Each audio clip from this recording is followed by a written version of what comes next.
दोस्तों, क्या आपको लगता है कि राजनीति केवल वोट और चुनावी घोषणा पत्र तक सीमित रहती है? अगर हाँ, तो फिर आप गलत हैं। बीजेपी और आरएसएस के बीच जो खेल चल रहा है वो एक थ्रिलर फिल्म से भी ज़्यादा रोमांचक है और हम आज उसी पर बात करने वाले हैं।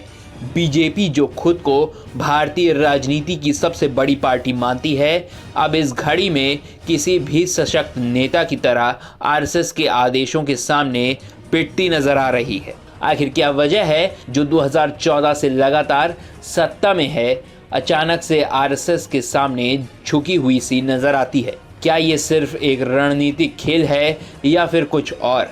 आइए इस वीडियो में हम आपको एक ऐसी कहानी सुनाएंगे जिसमें राजनीति की चालें, उलझने और हाँ, उम्मीद से ज़्यादा खिचड़ी भी देखने को मिलेगी। तो क्या आप जानते हैं कि बीजेपी के राष्ट्रीय अध्यक्ष जेपी नड्डा जी का कार्यकाल खत्म हो चुका है?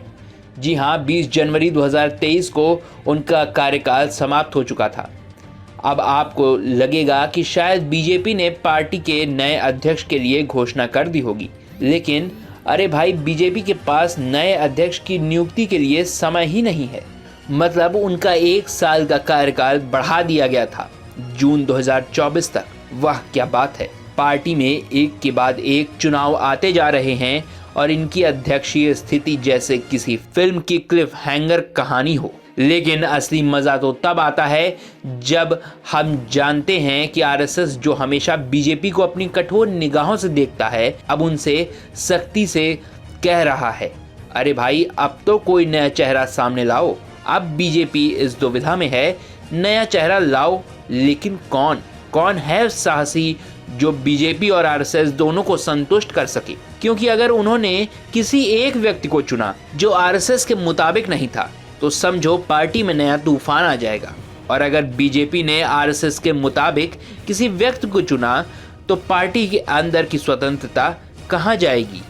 किसी के पास इसका जवाब तो नहीं है। तो क्या बीजेपी को अब आरएसएस के निर्देशों के आगे झुकना चाहिए या फिर अपनी स्वतंत्रता को बनाए रखते हुए खुद के मुताबिक अध्यक्ष बनाना चाहिए? ये एक दिलचस्प सवाल है और जवाब दोस्तों जितना आसान लगता है उतना है नहीं।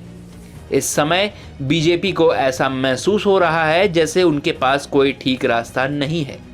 वे ना तो आरएसएस के आदेशों को नज़रअंदाज कर सकते हैं और ना ही अपनी आज़ादी छोड़ सकते हैं, और यही कारण है कि बीजेपी इस प्रक्रिया को लगातार खींच रही है। मतलब जब तक चुनाव आकर ना कहे क्या तुमने अध्यक्ष चुन लिया, तब तक बीजेपी शायद नए अध्यक्ष को लेकर चुप ही रहेगी।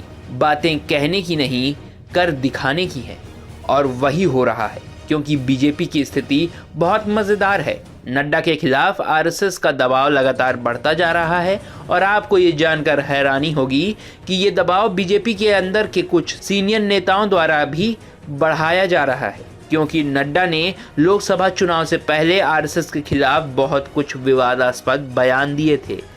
अब ये बयान नड्डा के करीबी दोस्तों और शुभचिंतकों के लिए एक बुरा सपना बन गया है। तो क्या बीजेपी को आपके बयान के कारण मुझे इस्तीफा देना पड़ेगा कि नीति पर काम करना पड़ेगा? शायद यही हो, क्योंकि आरएसएस के निर्देश का पालन न करने से न केवल पार्टी की छवि खराब हो सकती है, बल्कि पार्टी के अंदरूनी रिश्ते भी चटक सकते हैं।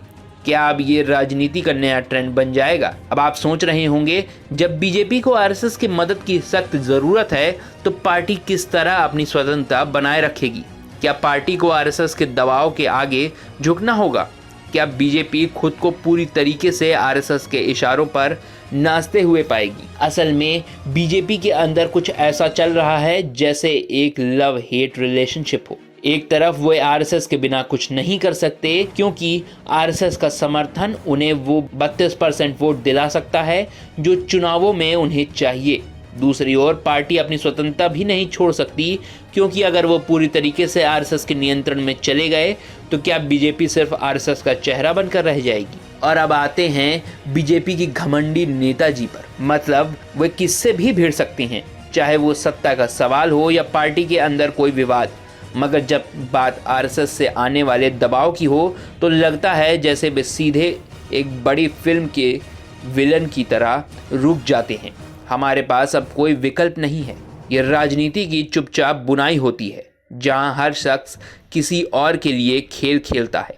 बीजेपी और आरएसएस की यही खेल कब तक चलेगा कोई नहीं जानता, लेकिन ये सही है कि दोनों के बीच ये सस्पेंस देखने के बाद ऐसा लगता है जैसे स्ट्रैटेजिक थ्रिलर फिल्म हो रही है। तो अब ये देखना होगा कि बीजेपी और आरएसएस की ये खींचतान कब खत्म होगी और क्या पार्टी आखिरकार एक नए चेहरे को देख पाएगी। क्या जेपी नड्डा को इस्तीफा देना पड़ेगा या फिर पार्टी को नए अध्यक्ष के लिए कभी ना खत्म होने वाली मीटिंग करती रहना होगा।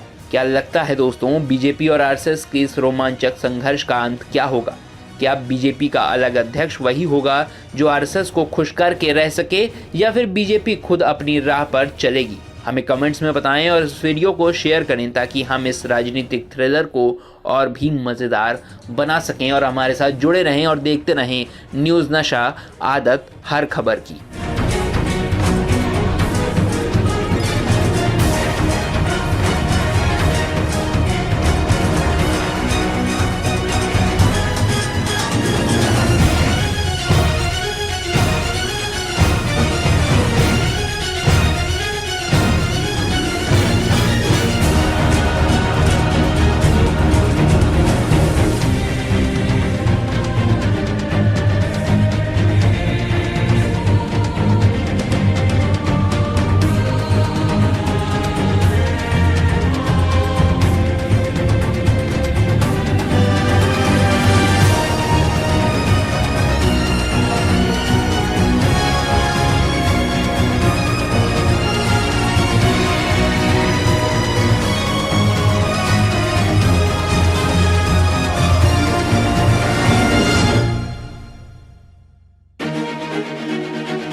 और आप हमसे जुड़े रहने के लिए सब्सक्राइब करें YouTube पर, फॉलो करें Twitter पर और लाइक करें Facebook पर। और ज्यादा जानकारी के लिए आपको टाइप करना होगा सिर्फ न्यूज़ नशा।